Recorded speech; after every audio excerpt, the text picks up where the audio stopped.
নিত্যপণ্যের বাজারে যেন নতুন এক দুঃসংবাদ। সবজি, ডিম আর পেঁয়াজের দাম বেড়েই চলেছে।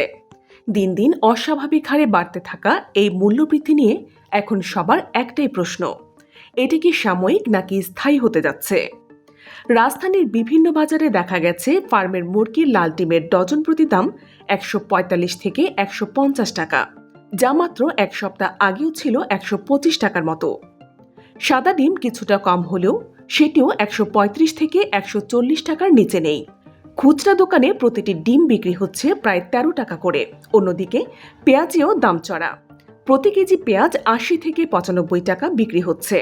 গত সপ্তাহেই যেখানে প্রতি কেজি দাম ছিল 60 থেকে 70 টাকা, অর্থাৎ মাত্র কয়েকদিনের ব্যবধানে প্রতি কেজি 20 থেকে 25 টাকা বেড়েছে।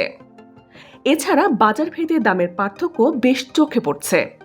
একই পণ্য এক বাজারে 80 টাকায়, আবার অন্য বাজারে প্রায় 95 টাকায় বিক্রি হচ্ছে। এই অস্থিরতার কারণে ক্রেতারা বেজায় বিপাকে পড়েছেন।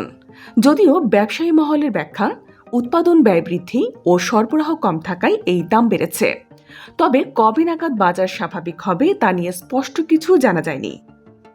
দিন দিন নিত্যপণ্যের বাজার ক্রেতাদের নাগালের বাইরে চলে যাচ্ছে। সরকার কি এবার বাজার নিয়ন্ত্রণে কার্যকর উদ্যোগ নেবে, নাকি ক্রেতাদের আরও কিছুদিন আগুনের দামে হাঁসফাঁস করতে হবে? আপনার কি মনে হয়, এই মূল্যবৃদ্ধি সাময়িক নাকি সামনে আরও বাড়তে চলেছে? মতামত জানান কমেন্টে। আর এই ধরনের গুরুত্বপূর্ণ আপডেট পেতে আমাদের সঙ্গে থাকুন। বিজিএন টিভি 24, সংবাদ যেখানে, বিশ্বস্ততা সেখানে।